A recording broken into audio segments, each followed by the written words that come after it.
I want a word of appreciation and to tell you how wonderful all of you are. I have the good fortune to go around to all of the study circles. I saw diligence, I saw dedication, and I saw depth of contemplation.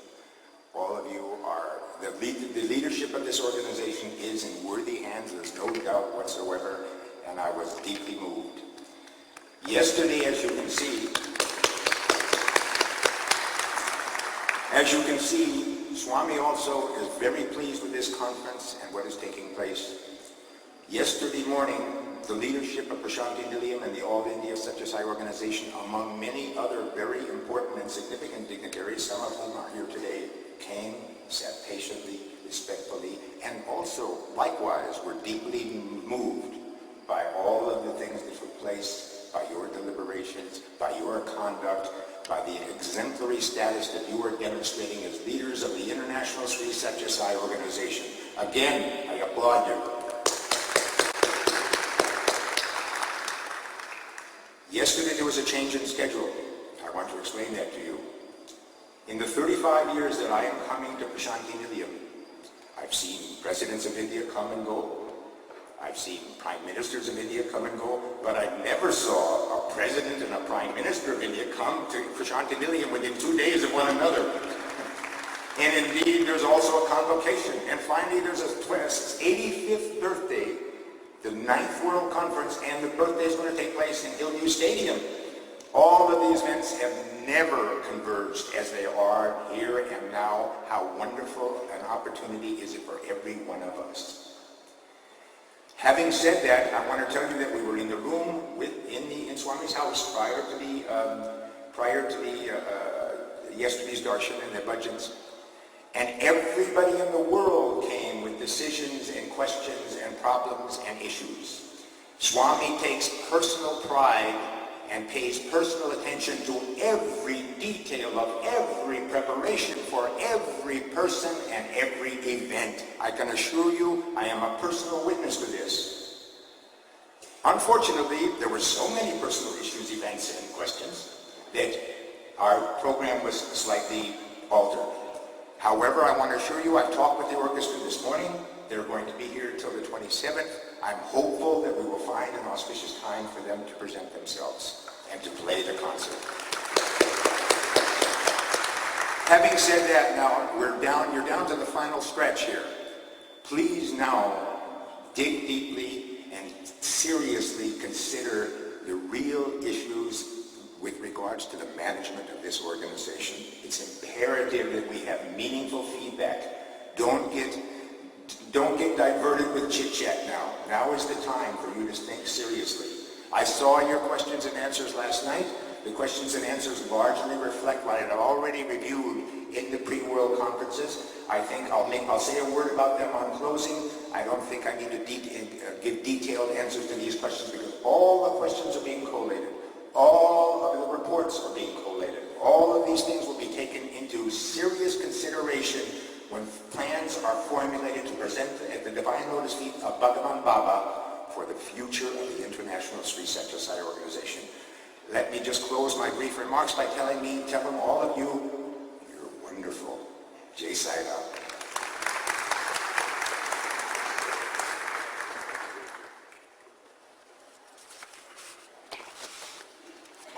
Sai Ram, I offer my humble pranams at the Divine Lotus feet, and I pray that he guides all what we say we do in this conference.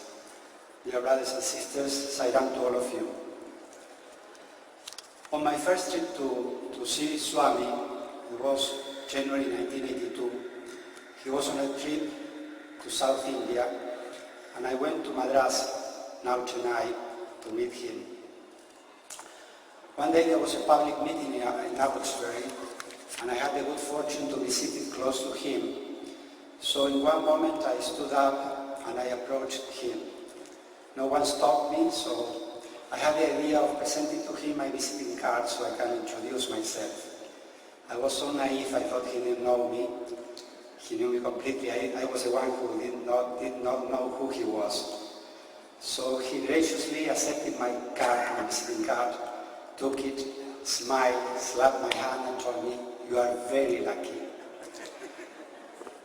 Yes, dear brothers and sisters, I am very lucky, and so are all of you. We are here today because we are very, very, very lucky. We are here today because all of us have received an invitation from Swami, and our hearts responded. We are here today because for so many lives we have been working so hard to gain this opportunity. We are here today because all of us recognize Bhagavan Sri Sathya Sai Baba as the Purna Avatar of this age.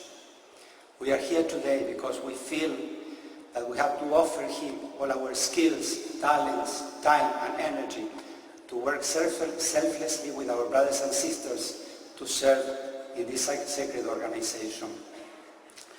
We are here today because we feel that we will receive some answers from this conference that will help us to know how we can serve better, how we can advance more in our spiritual path.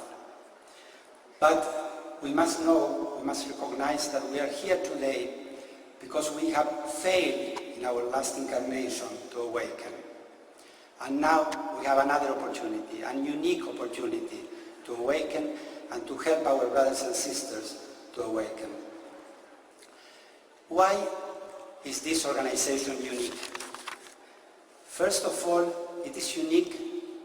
You have said that I have been with Dr. Goldstein and Dr. Narendra Reddy going around the study circles, and as Dr. Goldstein has just said, all what we heard was wonderful.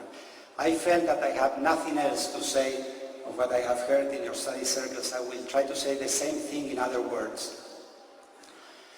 But we are here in this meeting because we recognize that the Sai organization is unique. We have Bhagavan Sri Sathya Sai Baba, the Purna Avatar, as our Lord and Master. There is no other organization that has the Purna Avatar leading it. And this organization also is unique because there is something very special. Swami has a direct relation with each one of its members.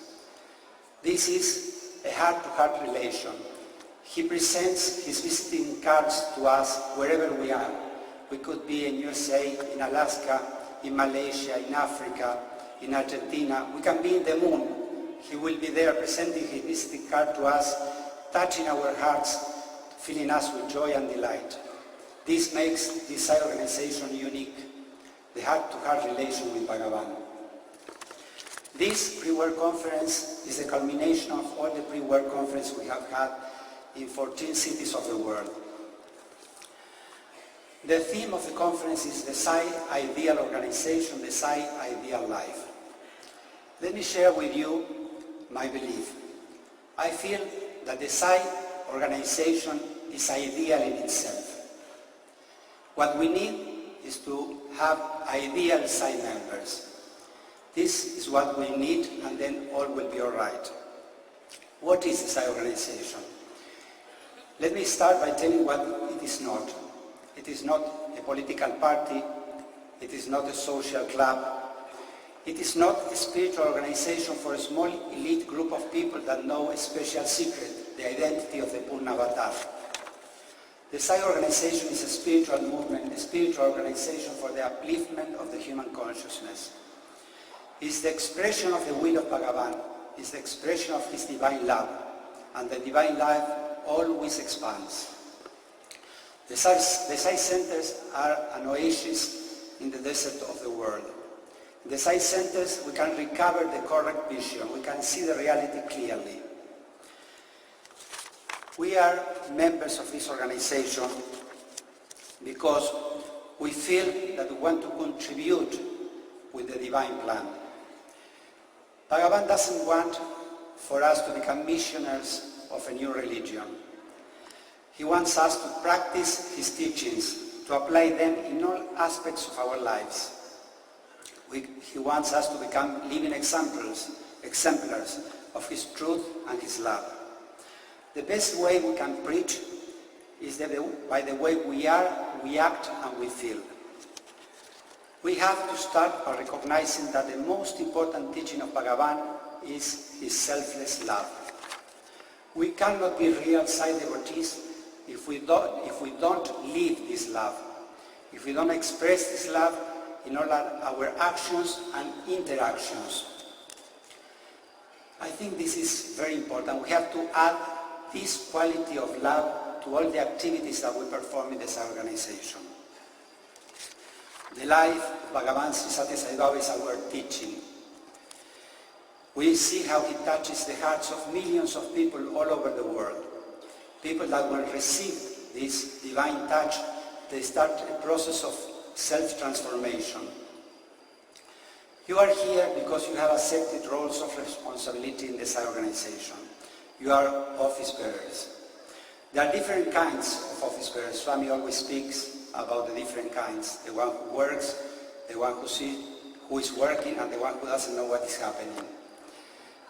But we should never, ever be bureaucrats or dictators. It is our good fortune that we have been selected by Bhagavan to fulfill these roles as office bearers. We know that nothing happens unless Bhagavan wills it. Out of millions of people that populate the earth, more than 6 billion people, you have been selected as office bearers in his divine organization. This is a big responsibility. A Sai office bearers should never act with ego or anger. This is the opposite of what Sai stands for.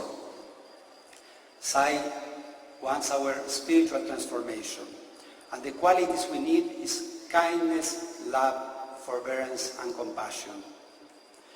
We have to open the doors of the centers. We know that the centers are free and are open to everybody, but if we don't open the doors with a smile, with love in our hearts to the newcomers, we are still having the doors closed. If we are in any country and we try to present to the newcomers something that is alien to their culture, we are closing the doors. The most important thing in this organization is the excellence of all the activities, but the excellence should be an excellence of love. This is an ideal Sai organization. We have, as office bearers, two main responsibilities. One is to intensify our personal sadhana. The other is to spread the divine message to wider sectors of our societies by becoming spiritual exemplars. Our goal is not to bring more people to the Sai organization. We are not proselytizing. We just want to share with all the revelations given by Bhagavan. What is life? What is the real purpose of life? How we can achieve it. When we speak about his divine message, it's like planting seeds of spirituality in the ears and the hearts of the people that are listening. One day or the other, those seeds will sprout in this life or in some other life. And then they will start a process of self-transformation. Swami has said on the occasion of the celebration of his birthday, that the highest service possible is to work within the Sai organization. He added, those that leave the Sai organization are unfortunate. Don't be unfortunate yourselves, don't leave the Sai organization. It's in this context, when we spread his message, when we bring this message of Bhagavan, that we're doing the biggest and the highest service possible to the human beings. We have to think, each one of us have to think if we are doing enough. Let me give you the simple answer.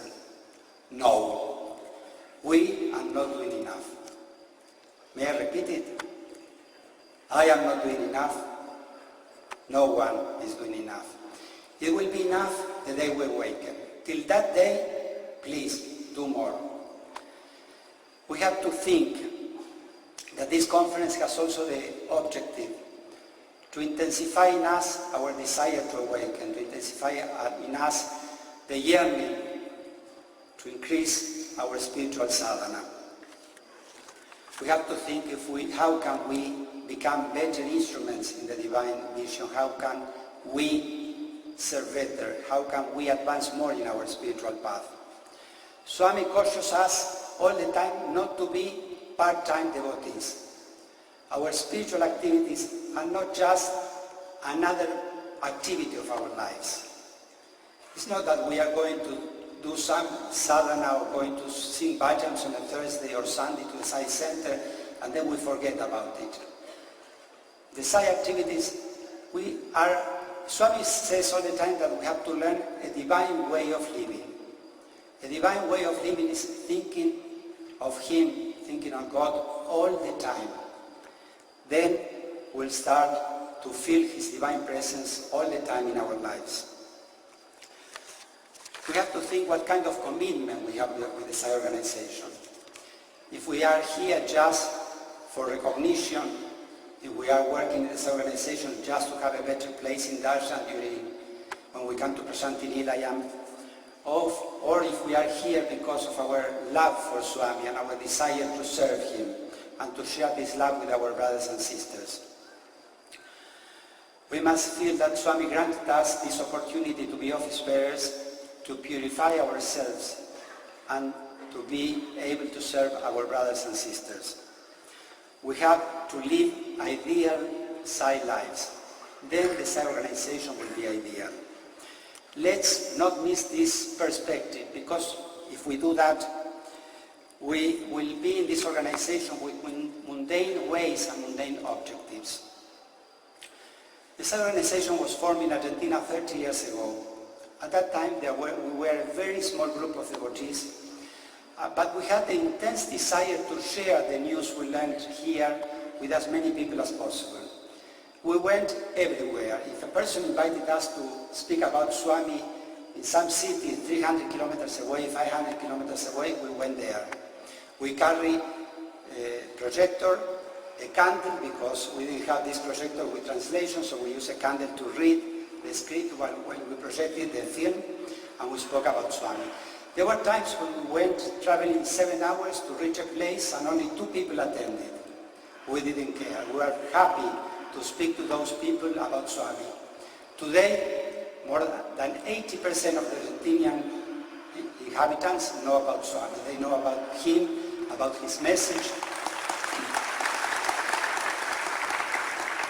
Not all of them are Sai devotees, but they know about Swami, and I'm sure that sooner or later they will become Sai devotees by living his message.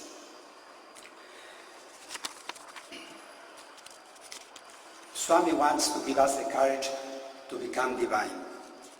The Sai organization has a way. Swami has stated very clearly the way how we can fulfill that.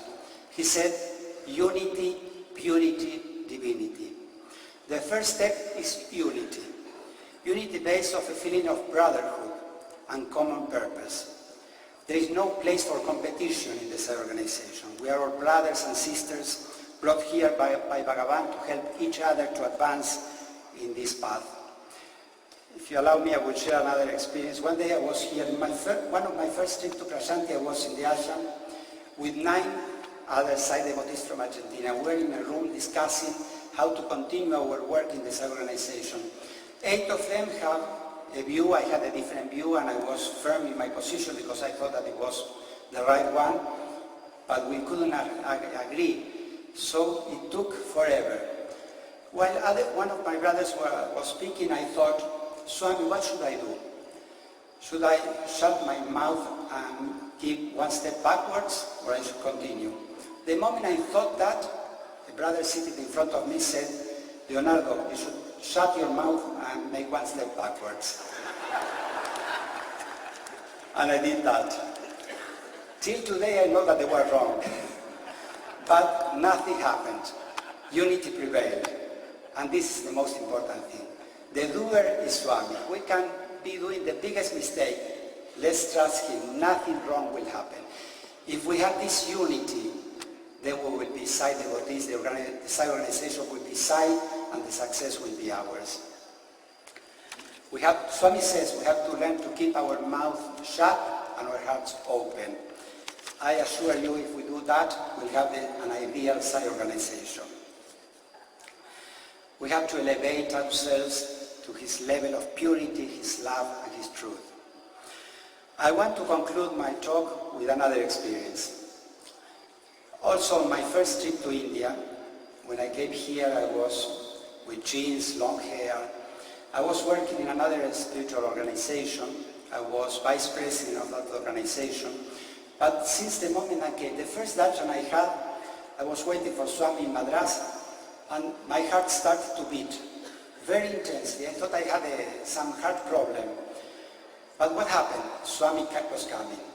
And from that day, every day, when my heart started to beat, Swami came out for darshan. I knew that my heart recognized him much earlier than my mind. That's why Swami says we have always to follow our heart.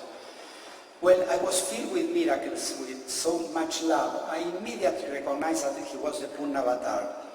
And one day I was in my room, and suddenly I said, what I'm doing? I'm working in another spiritual organization. I'm here feeling that Swami is God. What should I do? I have to surrender to him. I have to give myself fully to him. I cannot be in another organization when he's here. So in a very small piece of paper, I wrote my resignation to that organization because I wanted to give myself fully to Swami. It was the night. Next morning I went for darshan. Swami came out from the mandir and came straight to me. I was sitting in the sun, in the darshan, with everybody, but he came straight to me and he looked to me and he said, yes, I will see you today. When we say yes to him, he says yes to us. I was imagining, as you can imagine, we always want to have an interview with Swami. So when darshan was over, I stood up and I went directly to the interview room to wait for the afternoon darshan. But the Sevas told me, and he told me, no, it's not like that. You have to come back in the afternoon and Swami will have to call you. I thought that Seva didn't like my face. He was spoiling my divine opportunity to have my first darshan. So I became very sad, very, very sad. I thought, Swami will not remember. Even if he remembers, he will not find me. When afternoon came, I remember I was in the third line. At that time it was very far. And Swami came out from the mandir, and from the veranda, he didn't look for me. He just looked straight at me, and from there he said, you. And I jumped and I went to him and said, yes, Swami. And he said the most wonderful word, go. And in the interview room, he started to speak, and suddenly he looked at me and he told me all what I had thought since the morning. He was not going to find me, he was not going to remember, he knew everything. But then he approached even closer to me and whispered in my ear something that I will never forget, and please, never forget yourselves. He said, I will never disappoint my devotees. Yes, dear brothers and sisters, he will never disappoint us. He's waiting for us since ages. Let's us not disappoint him. Let's not miss the appointment with him. This is all what we have to do. I want to tell you that we are just not witnesses, but active participants of the most wonderful transformation that will occur in human history. The biggest transformation of the human consciousness. We have this incredible opportunity. The time is now. We are all ready. We must be willing. We have to take a decision to work harder with more commitment in this organization. I repeat, the time is now. We have to become not office bearers, we have to become torch bearers of his light, through the light in our faces, the smile in our faces, the happiness in our hearts.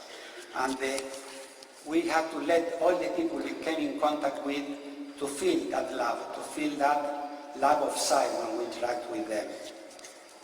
We have to help them to realize that the human life has a higher purpose, that we have to live applying the human values in all aspects of our lives.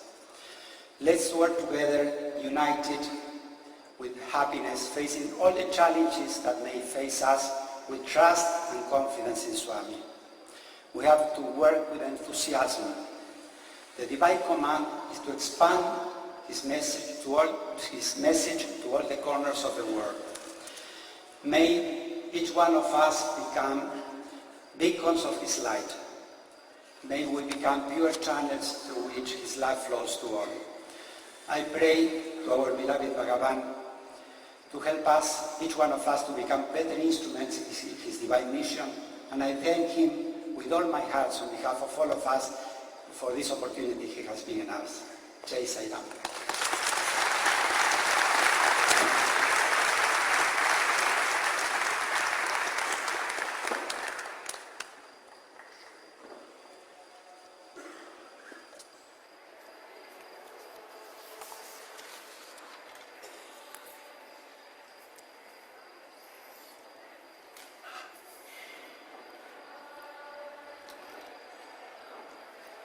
Om Sai Ram.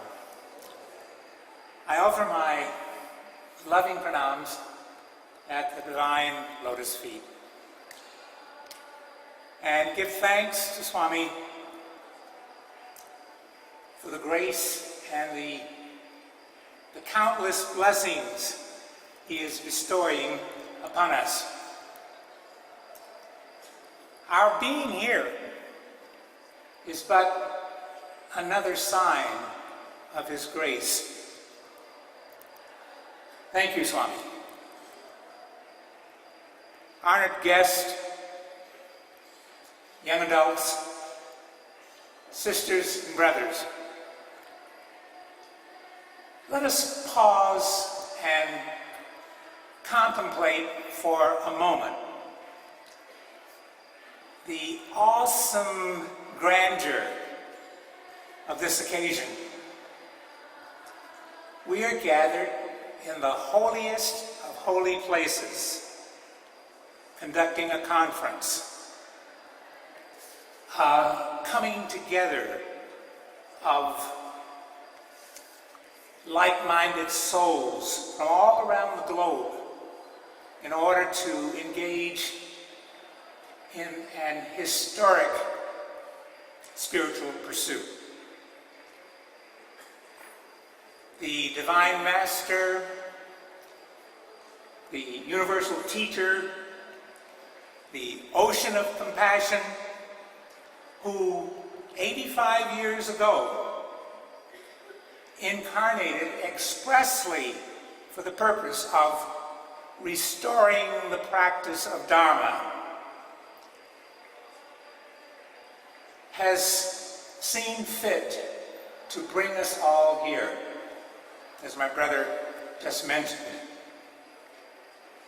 How blessed and fortunate we are. The success of the Avatar's mission is assured. Nothing and no one can stand in the way. He does not need our help. Yet, he has allotted us a small but significant role to play in his mission. The vehicle he has given us is the Sri Sathya Sai organization.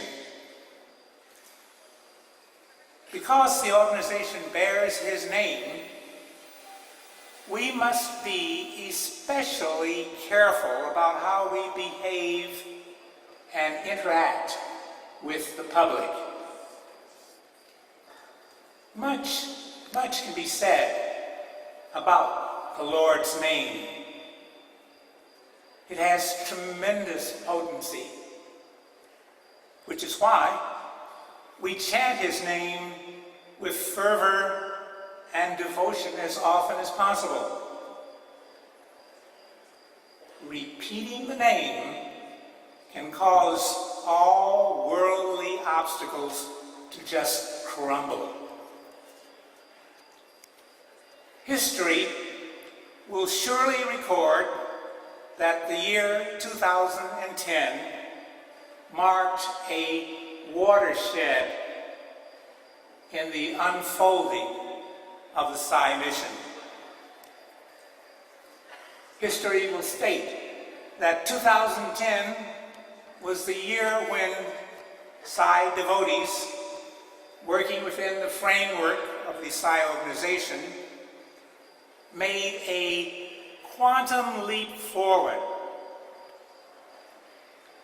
Collectively, we began moving away from business as usual, moving away from carelessly wasting time, moving away from merely giving lip service to the practice of his teachings. Earlier, many of us, too many of us, were half-hearted in the quality of our sadhana.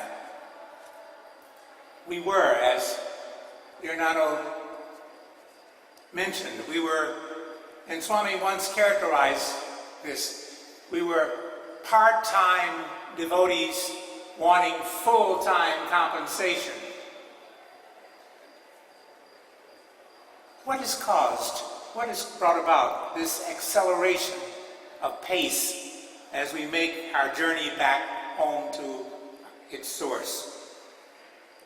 The superficial analysis clearly points to February, when devotees in all overseas countries began the diligent study and contemplation and subsequent practice of 3 of the grand spiritual principles enunciated by Lord Sai. God is, I am I, love all, serve all. Going more deeply, we realize that it is only His grace that enabled these efforts to succeed. What a great boon He is giving us, awakening us from our slumber. He is permitting us a glimpse into the core of our inner being, along with the flashing realization that divinity is everywhere. No wonder he once remarked that we should do well to regard Psi organization as our life breath.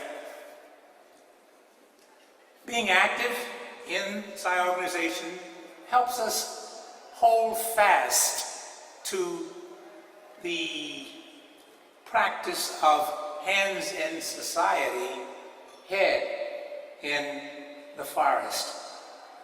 Wholehearted participation fosters critical skills and a loving attitude that facilitates our interactions with family members and with our sisters and brothers in the wider community. And more, we are appreciating the fact that all people deserve our respect. All people deserve our patience. All people deserve our unconditional love. Swami tells us repeatedly that the individual owes a great debt to society. It is one we can never fully repay. Because of this, Psi devotees are constantly on the lookout for ways in which to render selfless community service. And hence, one of the roles of the organization is providing meaningful opportunity for collective service activity. In a manner of speaking, we might say that devotees serve society and the organization serves the devotees. That is why Swami did say, never leave the organization. Hence, in the pre-World Conferences and in their aftermath, and in the workshops and the proceedings that have taken place and are taking place these last 2 days, we are in a loving and unified fashion using the talents Swami has granted us, using these talents to help improve the organization. In other words, to make it a pure instrument in his service. Of course, the organization is the collective of us individual devotees. And that means that we must first purify ourselves in order to purify the organization. our challenge is to muster the courage, the strength, and the confidence to not worry, to not worry, to not worry. Rather, to be happy, even when things seem to be going badly. Bliss, Swami reminds us, is our very nature. It is our essential core, and it can be available to us any and at all times, at any place, under any circumstance. He often says that the mind is responsible for our liberation and for our bondage. It can be a wonderful servant, but a terrible master. Therefore, we have to maintain the correct relationship with our minds. We are the master, it is the servant. Controlling the mind means controlling our thoughts. We are often surprised and sometimes disheartened when certain thoughts pop into our mind. And we are tempted to conclude that we cannot control them. Yes, because of that all-pervading thought that we carry around all the time, that thought that takes the form of I am the body, I am the doer, I am the enjoyer. Because of this fundamental delusion that we harbor, thoughts, all kinds of thoughts, pop into our minds at all sorts of weird times. But this is no cause for alarm. Swami has taught us we do not have to follow unwanted and uninvited thoughts. What we're saying is that we do not have to tolerate or endure negative, harmful, depressing thoughts. We cannot prevent them from paying us a visit, but we are not obliged to permit them to stay, to make them comfortable. We do not have to allow these disturbing thoughts to linger and give us pain. Instead of entertaining these negative thoughts, we must form the new habit of turning our attention to something positive whenever we're filled with these negative thoughts. We can do this in many different ways. There are many things that are positive, and we just think of that. It could be a child, a flower, a sunset. Perhaps best, we can begin to think of Swami. We can remember our darshan, his look, his glance, his smile. And another thing that we can do is to commence the repeating of his name. Repeating it with gusto, with feeling. And then gradually every time, our bad feelings disappear. This happens because we have turned our attention to something positive, something good and pure. It's important not to make the mistake of trying to push away negative or depressive thoughts. That is, it's important to avoid trying to force them from the mind. Swami tells us that only intensifies them. It is similar to our entering a dark room. We cannot drive out the darkness, but if we turn on the light, the darkness is no more. It disappears of its own accord. Then, as we continue to purify our thoughts, we find that we begin to have more consistently loving and considerate interactions with our family members. You see, it has to start there in the home, out from public view. Swami does not want us to be heroes at work and at other places outside, but zeros back home.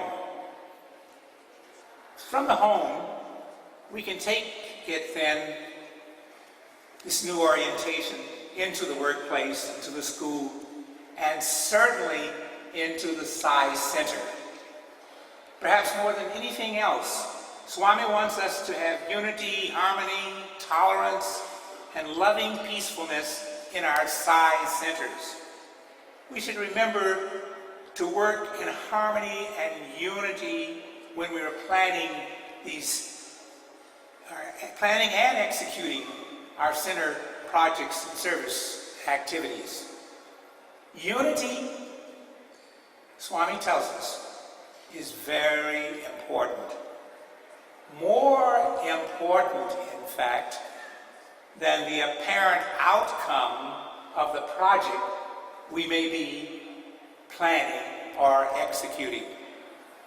For again, this is an occasion where our minds will tend to play tricks on us.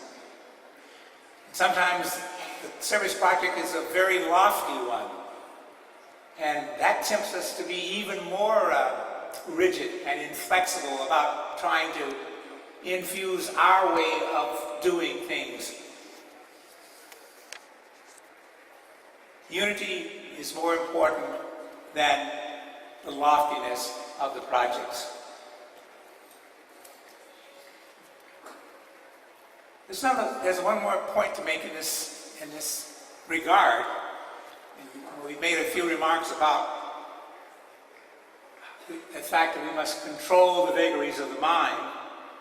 We have to balance that with remembering that Swami teaches us that the mind is not all bad.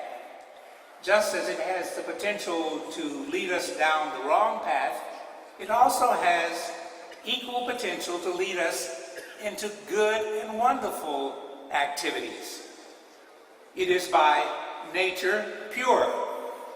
It becomes polluted because of our mixing with bad company. Swami assures us that if we associate our mind with things that are good, noble, and uplifting, it also becomes good.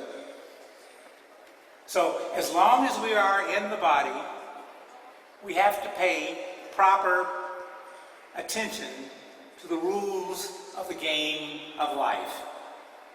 Throughout the day, we play various roles. We perform various tasks. We discharge certain responsibilities that accompany those roles.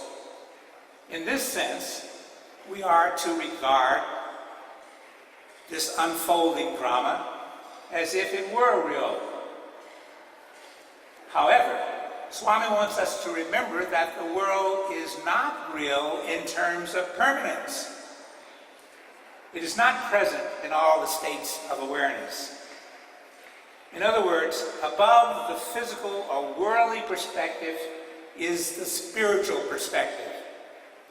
And he wants us to give equal attention to the spiritual perspective. One way for us to avoid slipping into this illusion trap is to consciously dedicate all of our actions to God.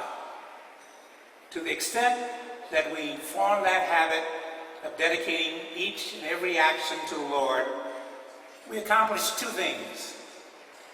Firstly, we become prone to remember that we are not the body, that we are not the doer. And secondly, the Lord will accept the karmic consequences of the act. In addition, we should never lose sight of the fact that we must be careful about the nature, the quantity, quality of the food we consume. The kind of food we eat plays a crucial role in determining the purity of the mind. A crucial role, Swami tells us. We have to, of course, rely on our conscience, the voice of God inside us. Our conscience will tell us if an impulse is good or bad. If it says that the impulse is bad, we should not proceed any further. We should turn our attention to something positive again. But we should not hesitate if the conscience judges the impulse to be good. Even when an action appears to fail, it's because we sometimes worry that we're not going to be successful. Even when it appears to fail, we still gain valuable feedback, information, so that the next time we can approach it in a different manner. But we shouldn't be too hasty in making a judgment that we have failed to succeed. Very often, if we simply are patient, we will find that ultimately the action we initially deemed to be a failure turns out to be something we consider to be one of the best things to have ever happened. It is true, it is really true, that everything happens for the best. We just have to consciously surrender to the Lord, and He will permit us to realize the validity of that statement.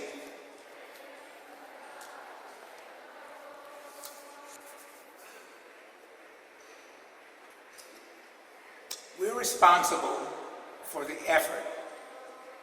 We're not responsible for the results. So we shouldn't get crazy when we don't seem to be getting the results we thought we were going to bring about. Well, I'm nearing the end, and as I'm sure some of you expect, I will make my usual reminder, because it's important with this mind of ours to have some kind of counterbalancing tricks to keep us at least on a par, and maybe ultimately to go ahead. And we like to talk about the ABCs of side teachings. They're just mnemonic devices, which I'll say very quickly, but each time I say them, perhaps it will get more and more engraved in our consciousness, and it'll come to mind at those times when we need it. ABC. This is the one way of thinking about Swami's teachings. Always be content. That's the first ABC. Always be content. Contentment is best. The second one, always be cheerful.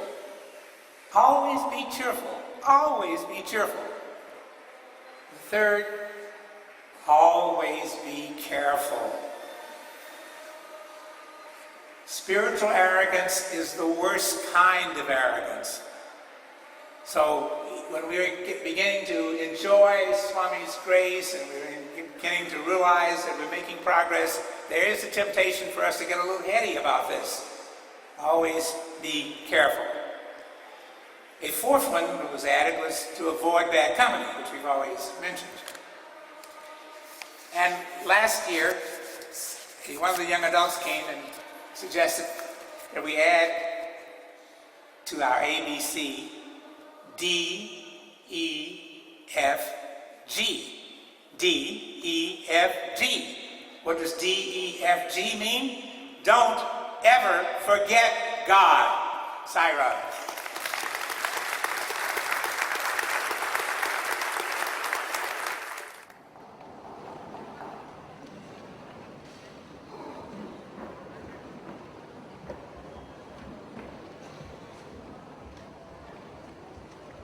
With humility and love, I place myself at the divine lotus feet of our Lord Bhagavan Sri Sathya Sai Baba.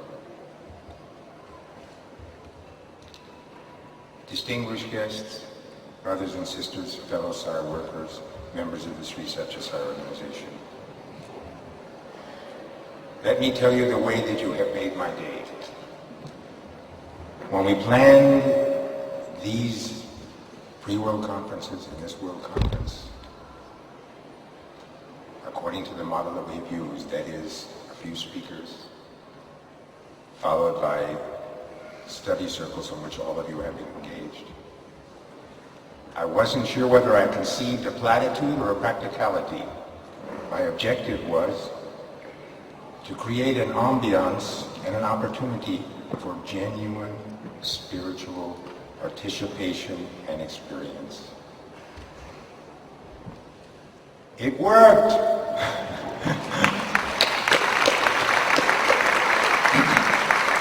What we have seen, this procession of facilitators of all of the study circles, the manner in which they reported the discussions that occurred in their respective study circles, the attitude that they expressed, the feelings that they generated were very uplifting to me and were certainly a spiritual experience for me. I must tell you that. 25 years ago, I think it was about 25 years ago, one day, Leonardo Gutter and I were in an opera house in a small country, and it was filled with people, actually thousands. They had come to hear about Swami. And with Swami's grace and upliftment and support and encouragement, and God knows what else he had to do to get us through that in a successful manner, whatever else he did, it worked. And the people were very happy. And I believe that we imparted his message effectively and in an inspiring manner. As I was concluding my remarks, suddenly, in a most grotesque and disturbing manner, someone in the second balcony, it was a large theater and there were double balconies, someone shouted out something to the effect that Sai Sathya Sai Baba and his followers were devils. Shouted out in the theater, and there was utter silence. Utter silence. Never having had such an experience, I was deeply mortified, crushed, and bewildered. I can't even explain the state of mind that I had in reflexive response to this catastrophic event. I turned around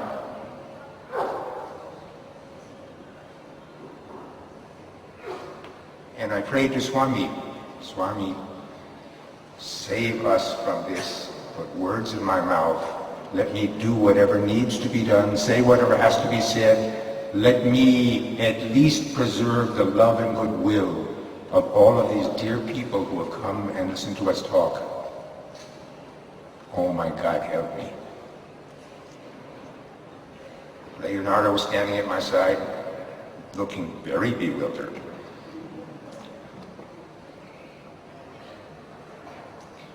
And I said to the people, and the words came out, but it truly was as if I wasn't speaking. I said to the people, who among men knows everything that we have thought, felt, said, done, and even dreamt?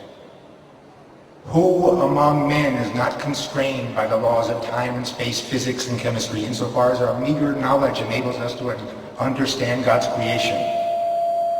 Who among men has spent his entire life uplifting and serving the downtrodden and the suffering, always giving and forgiving, never getting and forgetting? Who among men speaks the absolute, eternal, divine truth authentically and with complete authority? Who among men can inspire the most cynical and cruelest of hearts with the sweet, innocent love of a child? For me, it is my experience that Bhagavan Sri Sathya Sai Baba has done all of these things all of the years that I have known him. For me, he is God Almighty. Jai Sai Ram. There was silence for a moment, and then, of course, all of the people were moved, and they joined us in our jubilation. He says, why fear when I am here? He is here, he is with us, he is among us, he's in our hearts, he's everywhere. We have to recognize that and recognize what that means. So, it is true we have to have structure. It is true we need to have rules and regulations. And we must have order. And we must have a process. And we must do all these things. We must consider everything that you talked about. That's why I wrote all of that litany of things about deliberation, consummation, elucidation, etc., etc., etc., etc., etc. All of these things we have to think in some kind of a logical process so that there's an ambiance of communication. But really, when all is said and done, everything comes from your heart. There should be no talk of dictatorship, democracy, or anything of the sort.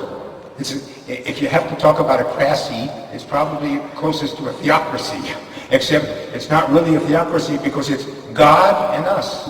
God and us, God in us. It is the Lord God. He is omnipresent. We are here as His creation. We are imbued. He is humanity imbued with divinity. We are divinity imbued with humanity. We are humanity imbued with divinity. He is divinity imbued with humanity. He is God, and He's taken the form of a man. We are men, and God is within us, there for us to realize, cherish, and become one and united with. We have to always remember that, embrace that, strive for that, become that. All of these things that we do in the organization are ways for us to create a spiritual ambience and opportunity for all people. That is what it is about. The context is the divine presence and the divine teachings of our Lord, Bhagavan Sri Sathya Sai Baba. We're not here, we're not missionaries, we're not here to convert, we're not here to promulgate teachings. We're here to become living exemplars of the Lord God's divine presence on earth so that there's a beacon and we are the instruments that will light the lamps of love to which He referred when He said, I have come to light the lamps of love in mankind. That's what this is about. Let us certainly elucidate, deliberate, and consummate in terms of an organization. But let us understand the bigger context. The bigger context is the Almighty, omnipresent Almighty, our beloved Lord Bhagavan Sri Sathya Sai Baba, our dearest, sweetest Swami. That is the context. Keep that foremost in your minds, foremost in your hearts, in all that you do, in everything that every project and every task upon which this organization embarks, every guideline, every rule, everything that we do, let it be with that in mind. Let us keep our minds filled with that goal and that prospect, and we will never go astray. My dear brothers and sisters, today you have shown me the way, and I dearly thank you. I love you, and I am very, very happy at the outcome of this very wonderful Sri Sathya Sai World Conference, and I want to conclude by promising you that every question that you ask and it shall be answered.